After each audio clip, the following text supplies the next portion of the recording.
دیکھیں، میں آج اپنی قوم کے سامنے یہ کہنا چاہتا ہوں کہ دیکھیں، میں چپ ہوں جب سے یہ ہوا سب کچھ. مجھے تو سب پتا ہے کہ کس نے کیا کیا. میں صرف اور صرف اپنی قوم کے لیے کہ میں چاہتا ہوں میرے ملک کو نقصان نہ پہنچے، میں چپ کر کے بیٹھا ہوں. میں کوئی بات نہیں کرتا کیونکہ مجھے پتا ہے کس طرح یہ ساری سازش ہوئی تھی اور کون کون ملوث ہے. میں نے ایک ٹیپ بھی ایک ویڈیو بنائی ہوئی ہے، محفوظ جگہ پہ رکھی ہے کہ اگر مجھے کچھ ہوتا ہے تو وہ بھی پبلک کو پتا چلے گا کہ کون کون کیریکٹرز نے کیا کیا کیا ہے. یہ جو ملک کو، اس ملک سے جو اتنی بڑی غداری کی ہے وہ کس کس نے کی ہے.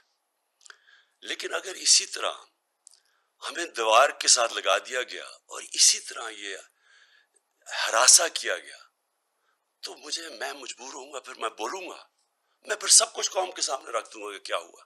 تو یہ تو کوئی جمہوریت نہیں ہے، یہ تو ایک بالکل ہی فیشزم کی طرف جا رہے ہیں کہ پہلے آپ غلطی کرتے ہیں، ایک سازش کے اندر شرکت کرتے ہیں ایک بیرون ملک کی، پھر چوروں کو اوپر بٹھا دیتے ہیں، وہ ملک کو تباہ کر دیتے ہیں، معیشت اور معیشت نیچے اور مہنگائی اوپر، اور پھر ان کو اوپر مسلط کرنے کے لیے سارے ادارے تباہ کرتے ہیں، ملک کے سارے ڈیموکریٹک انسٹیٹیوشنز تباہ کرتے ہیں، الیکشن کمیشن کو، انتظامیہ کو، ان کو ساروں کو استعمال کرتے ہیں ان کو پاور میں رکھنے کے لیے. میری درخواست ہے اپنے سارے ملک کے اداروں کو، اپنی قوم کو، کہ یہ ایک فیصلہ کن وقت ہے. یہاں اگر ہم نے کسی وجہ سے، میں قوم کو اب کہہ رہا ہوں، خوف کے بت کے سامنے جھک گئے تو یہ آگے یہ چوروں کا یہ وہ کریں گے اس ملک کے ساتھ کہ یہ یاد رکھیں کہ یہ 30 سال سے دونوں پارٹیز پاور میں ہیں. 30 سال سے ان کے ہوتے ہوئے آپ کو پتا ہے کہ 80 کی دہائی میں پاکستان سارے برے صغیر میں سب سے آگے تھا. 90 کی دہائی میں جب سے ہی آئے ہیں ہمارے ہندوستان بھی آگے نکل گیا، بنگلہ دیش بھی ہمارے سے آگے نکل گیا. ہم تو پاکستان کے ساتھ بڑے، کوئی تصور ہی نہیں کر سکتا تھا کہ بنگلہ دیش پاکستان سے آگے نکل سکتا ہے. میں نے وہاں جا کے میچز کھیلے ہوئے ہیں 80 کی دہائی میں، کوئی سوچ بھی نہیں سکتا تھا. آج بنگلہ دیش بھی آگے نکل، یہ ان دونوں کی خاندانوں کی وجہ سے جن کو واپس مسلط کیا گیا. اور یہ صرف اور صرف خوف کے ذریعے کوشش ہے کہ اب ان کو پھر رکھیں. یہ کوئی پالیٹکس نہیں ہو رہی، یہ اس ملک کے لیے جہاد لڑی جا رہی ہے، کیونکہ اصل میں یہ حقیقی آزادی کی جہاد ہے اور اس میں آپ نے سب نے شرکت کرنا ہے.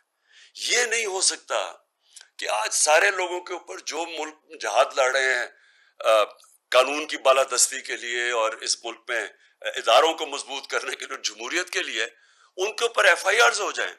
اور جو 30 سال سے ملک کو لوٹ رہے ہیں وہ دندراتے پھر رہے ہیں، آصف زرداری ایسے پھر رہا ہے جس طرح کہ وہ پاکستان کا کوئی بادشاہ ہے. دوسری طرف وہ نواز شریف چوڑا ہو رہا ہے، وہ واپس آنے کی سوچ رہا ہے.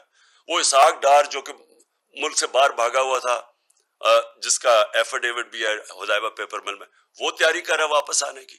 شہباز شریف اور حمزہ شریف جن کے اوپر 16 ارب روپے کے ایف آئی کے کیسز تھے، جس میں 4 گواہ اب تک جب سے ہی آئے ہیں 4 گواہ مر چکے ہیں، ایک انویسٹیگیٹر مر چکا ہے اور ایک کو اب ہارٹ اٹیک ہوا ہے. اور کیا وہ کون کیمپین کر رہی ہے اس وقت پنجاب میں؟ مریم. یہ مریم وہ ہیں جنہوں نے سارے ٹی وی کے اوپر جا کے کہا 2014 میں، ان کی چلتی ہے وہ، کہ میری لندن چھوڑے پاکستان میں بھی کوئی پراپرٹی نہیں. جب یہ کہہ رہی تھی ان کو نہیں پتا تھا کہ 2 سال کے بعد، کیونکہ اللہ الحق ہے، پینما کا انکشاف ہو جاتا ہے جدھر پتا چلتا ہے کہ لندن کے سب سے مہنگے علاقے میں لندن جانتا ہوں، سب سے مہنگے علاقے میں 4 بڑے بڑے مہنگے ترین اپارٹمنٹس ان کے نام پہ ہیں. جب یہ 2014 میں کہہ رہی تھی تب ان کے نام پہ تھے اور 2016 میں انکشاف ہو جاتا ہے. پھر عدالت میں جا کے ان کو سزا ہونی چاہیے تھی کہ اوتھ کے اوپر یہ کہتے ہیں، ایک کانٹریکٹ دیتے ہیں جس فونٹ، جسے کلیبری فونٹ کہتے ہیں، وہ نکلتی ہے فونٹ جس میں کانٹریکٹ لکھا جاتا ہے، وہ 2007 میں آتی ہے اور 2006 میں کانٹریکٹ سائن کر جاتے ہیں، یعنی جعلی کانٹریکٹ. سیدھا جیل تھا اس کے لیے. بدقسمتی ہمارے ملک کی کہ طاقتور پکڑے نہیں جاتے. اور ایف آئی آرز کن کے اوپر ہو رہی ہیں؟ سوشل میڈیا ایکٹیوسٹ، وہ صحافی جو کہ سچ لکھ رہے ہیں. ہمارا اللہ کا حکم ہے امر بالمعروف، اچھائی کے ساتھ کھڑے ہو. یہاں یہ سارا نظام ہمیں کہہ رہا ہے برائی کے ساتھ کھڑے ہو. اچھائی کے ساتھ کھڑے ہو گئے تو FIR کٹ جائیں گی. سارے ملک کا نظریہ بھی تباہ کر رہے ہیں, رول آف لا بھی تباہ کر رہے ہیں, ادارے بھی تباہ کر رہے ہیں. نیب بھی آج گئی, نیب کا انہوں نے اب خود ہی نیب کے جج اپوائنٹ کریں گے, اپنے کیسز اپنے جج, یعنی ملزم اب قاضی بن جائے گا. FIA تباہ, نیب تباہ, پارلیمنٹ یہ جو ہے اگر نیشنل اسمبلی میں راجہ ریاض اگر اپوزیشن لیڈر ہیں تو سمجھ جائیں وہ کیا رہ گئی نیشنل اسمبلی کی اہمیت. ادھر پنجاب میں عجیب ہی مذاق ہو رہا ہے, وہ ایک غیر آئینی طور پہ وہ وزیر اعلیٰ بنا ہوا ہے, وہ بھی تباہ. الیکشن کمیشن کے اوپر کسی کو اعتماد نہیں ہے, چیزیں نکلتی آ رہی ہیں کہ کس طرح, صرف ان کا ایک مقصد ہے کسی طرح اس سیٹ اپ کو اوپر رکھنے کے لیے. تو اس لیے میں اپنی آج ساری قوم کو کہتا ہوں کہ ہمیں اب کھڑا ہونا پڑے گا. ہمیں یہ ساری جو فیشسٹ ٹیکٹکس خوف کے ذریعے ہمیں ڈرا دھمکا کے یہ تسلیم کروا رہے ہیں, ہم نے سب نے اس کے خلاف کھڑا ہونا ہے.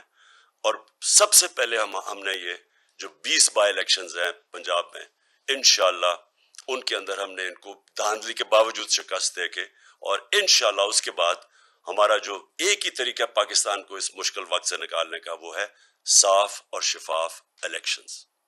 پاکستان پائندہ باد.